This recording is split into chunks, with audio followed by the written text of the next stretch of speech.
आकाशवाणी गोरखपुर से प्रादेशिक समाचार।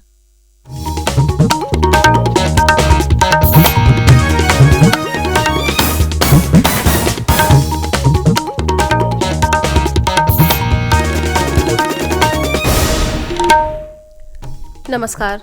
समाचार बुलेटिन के साथ मैं सोनी निगम। पहले मुख्य समाचार।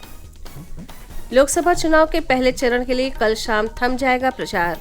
प्रदेश की 8 संसदीय सीटों पर मतदान 19 अप्रैल को। दूसरे चरण के चुनाव के लिए राजनीतिक दलों ने तेज किया प्रचार अभियान। सभी प्रमुख पार्टियों के बड़े नेता उतरे प्रचार मैदान में। अयोध्या में प्राण प्रतिष्ठा के बाद बेहद भव्य तरीके से मनाया जाएगा रामलला का जन्मोत्सव। सूर्य किरण से होगा प्रभु राम का तिलक। और चैत्र नवरात्र की अष्टमी तिथि पर श्रद्धालु कर रहे मां महागौरी की पूजा। विंध्याचल और देवीपाटन शक्तिपीठ पर लगी है श्रद्धालुओं की कतार।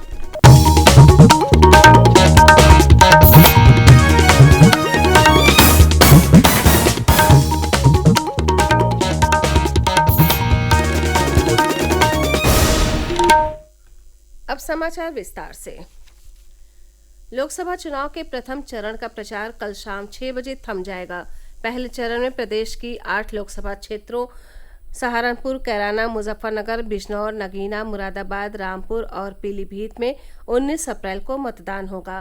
प्रथम चरण के इन 8 लोकसभा क्षेत्रों में 1,43,00,000 मतदाता अपने मताधिकार का प्रयोग करेंगे। इनमें 76,23,000 पुरुष व 67,14,000 महिला और 824 थर्ड जेंडर के मतदाता हैं। इस चरण में होने वाले मतदान के लिए कुल 7,000 से अधिक मतदान केंद्र तथा 14,842 मतदेय स्थल बनाए गए हैं। पहले चरण के चुनाव में राजनीतिक दलों ने प्रचार में पूरी ताकत झोंक दी है। प्रदेश में लोकसभा चुनाव को लेकर प्रचार अभियान लगातार तेज होता जा रहा है। भाजपा के वरिष्ठ नेता और मुख्यमंत्री योगी आदित्यनाथ ने कल लखनऊ में पार्टी के प्रदेश कार्यालय में आयोजित प्रेस वार्ता को संबोधित करते हुए कहा कि देश का गरीब, युवा, अन्नदाता और नारी शक्ति ही भारतीय जनता पार्टी की संकल्प पत्र के 4 आधार हैं। उन्होंने कहा कि ये संकल्प पत्र मोदी की गारंटी है, जिसमें विकसित भारत बनाने की प्रतिबद्धता को दोहराते हुए भ्रष्टाचार को खत्म करने की घोषणा की गई है। भाजपा के अन्य कई वरिष्ठ नेताओं ने भी पार्टी के संकल्प पत्र को लेकर अलग अलग जिलों में प्रेस वार्ताओं को संबोधित किया। उधर बसपा प्रमुख मायावती ने कल मुरादाबाद और पीलीभीत के बीसलपुर में चुनावी जनसभा को संबोधित किया। उन्होंने कहा कि चुनावी घोषणा पत्र जारी करने के बजाय बसपा जनता के हित में काम करने में भरोसा रखती है। बसपा प्रमुख ने कहा कि भारतीय जनता पार्टी पूंजीपतियों की पार्टी है, उसकी कथनी और करनी में अंतर है। उन्होंने समाजवादी पार्टी पर निशाना साधते हुए कहा कि वो धर्म और जाति के नाम पर प्रदेश को बांटने का काम कर रही है। इस दौरान उन्होंने बसपा के पक्ष में मतदान करने की लोगों से अपील की। उधर समाजवादी पार्टी के राष्ट्रीय अध्यक्ष अखिलेश यादव ने कल मुजफ्फरनगर में चुनावी जनसभा में कहा कि पश्चिम उत्तर प्रदेश में पहले चरण में यूपी में भाजपा का सफाया कर देगी, क्योंकि भाजपा के शासनकाल में सभी वर्ग परेशान हैं। उन्होंने कहा कि युवाओं को रोजगार नहीं मिल रहा है। भाजपा अब गारंटी की बात कर रही है, उनकी गारंटी फेल साबित होगी। सपा अध्यक्ष ने कहा कि समाजवादी पार्टी और इंडी गठबंधन की केंद्र में सरकार बनने पर अग्निवीर व्यवस्था समाप्त की जाएगी। प्रदेश में तीसरे चरण के अंतर्गत 7 मई को 10 संसदीय सीटों पर होने वाले लोकसभा चुनाव के लिए नामांकन पत्र भरने की प्रक्रिया 12 अप्रैल से जारी है। मुख्य निर्वाचन अधिकारी नवदीप रिणवा ने बताया कि कल इन 10 सीटों पर कुल 18 प्रत्याशियों ने नामांकन पत्र दाखिल किए। इस चरण की मैनपुरी सीट से भाजपा प्रत्याशी जयवीर सिंह ने कल अपना नामांकन किया। उनके नामांकन के दौरान पूर्व कैबिनेट मंत्री राम नरेश अग्निहोत्री सहित पार्टी के पदाधिकारी और नेता मौजूद रहे। भाजपा प्रत्याशी प्रोफेसर SP सिंह बघेल ने कल आगरा लोकसभा सुरक्षित सीट से अपना नामांकन दाखिल किया। उनके साथ प्रदेश के उच्च शिक्षा मंत्री योगेंद्र उपाध्याय, कपिल अग्रवाल सहित पार्टी के अन्य नेता मौजूद रहे। वहीं फतेहपुर सीकरी सीट पर निर्दलीय प्रत्याशी रामेश्वर चौधरी ने भी नामांकन किया। उधर बरेली जिले की आंवला लोकसभा सीट से भाजपा प्रत्याशी धर्मेंद्र कश्यप ने नामांकन किया। उनके साथ पार्टी के वरिष्ठ नेता और उप मुख्यमंत्री केशव प्रसाद मौर्य उपस्थित रहे। वहीं बरेली लोकसभा सीट से भाजपा प्रत्याशी छत्रपाल गंगवार ने भी नामांकन दाखिल किया। उनके साथ प्रदेश सरकार में मंत्री स्वतंत्र देव सिंह मौजूद रहे। एटा लोकसभा सीट से भाजपा प्रत्याशी राजवीर ने भी पर्चा दाखिल किया। इस दौरान भाजपा के वरिष्ठ नेता और उप मुख्यमंत्री ब्रजेश पाठक उपस्थित रहे। वहीं फिरोजाबाद से समाजवादी पार्टी के उम्मीदवार अक्षय यादव ने भी कल अपना नामांकन दाखिल किया। भाजपा द्वारा अभी तक इस सीट पर उम्मीदवार घोषित नहीं किया गया है। वहीं बदायूं लोकसभा सीट से सपा प्रत्याशी आदित्य यादव ने भी कल नामांकन पत्र भरा। संभल सीट पर पीस पार्टी के प्रत्याशी डॉक्टर राशिद अली ने अपना निर्वाचन पत्र दाखिल किया। इस चरण में 19 अप्रैल तक नामांकन दाखिल किए जाएंगे। लखनऊ पूर्वी विधानसभा सीट पर उपचुनाव के लिए कांग्रेस पार्टी ने मुकेश सिंह चौहान को अपना उम्मीदवार घोषित किया है। ये सीट आशुतोष टंडन के निधन से रिक्त हुई है। यहाँ मतदान 20 मई को होगा। प्रादेशिक समाचार आप आकाशवाणी गोरखपुर से सुन रहे हैं।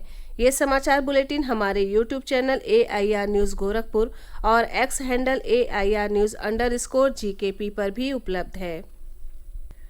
अयोध्या में प्राण प्रतिष्ठा समारोह के बाद राम मंदिर में रामलला का पहला जन्मोत्सव बेहद आकर्षक और भव्य होने जा रहा है। इसके लिए श्री राम जन्मभूमि तीर्थ क्षेत्र ट्रस्ट तैयारियों को अंतिम रूप देने में जुट गया है। रामनवमी पर श्रद्धालुओं की भीड़ की संभावना को देखते हुए ट्रस्ट ने आज से 18 अप्रैल तक के लिए सभी प्रकार के VIP पास निरस्त कर दिए हैं। श्री राम जन्मभूमि तीर्थ क्षेत्र ट्रस्ट के महासचिव चंपत राय ने बताया कि रामनवमी पर मंदिर में होने वाले सभी कार्यक्रमों का सजीव प्रसारण अयोध्या नगर निगम क्षेत्र में 80 से अधिक स्थानों पर LED स्क्रीन के माध्यम से कराया जाएगा। श्री राय ने बताया कि रामनवमी पर श्रद्धालुओं की सुविधा के लिए रात 11 बजे तक रामलला के दर्शन की व्यवस्था की जा रही है। श्री राम जन्मभूमि परिसर में भगवान रामलला का मंदिर इस वर्ष के दिसंबर तक पूरा हो जाएगा। श्री राम जन्मभूमि मंदिर निर्माण समिति के अध्यक्ष नृपेंद्र मिश्र ने बताया कि मंदिर का संपूर्ण परकोटा श्रद्धालुओं के लिए सुविधा केंद्र सहित राम मंदिर से जुड़े सभी कार्य दिसंबर 2024 तक पूरे हो जाएंगे। नृपेंद्र मिश्र श्री राम जन्मोत्सव की व्यवस्था की निगरानी करने कल अयोध्या पहुंचे थे। उन्होंने बताया कि अयोध्या में रामनवमी मेले के अवसर पर प्रशासन और श्री राम जन्मभूमि तीर्थ क्षेत्र ट्रस्ट द्वारा श्रद्धालुओं के लिए रामलला के दर्शन की सरल और सुलभ व्यवस्था की जा रही है।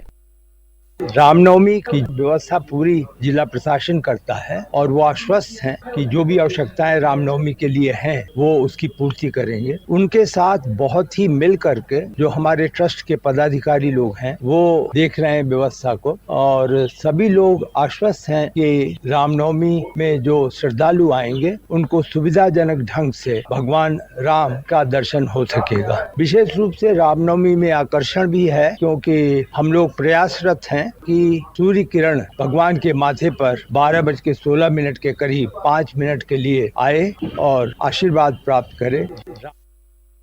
रामनवमी के अवसर पर प्रमुख मेला स्थलों और मंदिरों में तलाशी के बाद ही प्रवेश मिलेगा।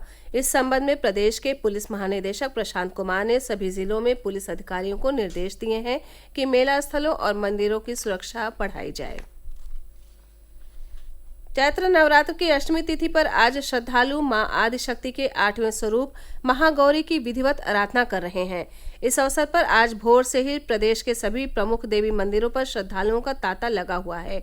अष्टमी तिथि पर मिर्जापुर स्थित प्रसिद्ध शक्तिपीठ विंध्याचल में बड़ी संख्या में श्रद्धालु कतारबद्ध होकर दर्शन पूजन कर रहे हैं। बलरामपुर स्थित देवी पाटन शक्तिपीठ पर भी श्रद्धा और आस्था का उल्लास छाया हुआ है। पीलीभीत जिले में बीती रात राष्ट्रीय राजमार्ग संख्या 730 पर थाना गजौला क्षेत्र में रोडवेज बस द्वारा ई-रिक्शा में टक्कर मार देने से 3 लोगों की मौत हो गई। पुलिस ने बताया कि मृतकों के शव पोस्टमार्टम हेतु भेज दिए गए हैं। अंत में मुख्य समाचार एक बार फिर। लोकसभा चुनाव के पहले चरण के लिए कल शाम थम जाएगा प्रचार। प्रदेश की 8 संसदीय सीटों पर मतदान 19 अप्रैल को। दूसरे चरण के चुनाव के लिए राजनीतिक दलों ने तेज किया प्रचार अभियान। सभी प्रमुख पार्टियों के बड़े नेता उतरे प्रचार मैदान में।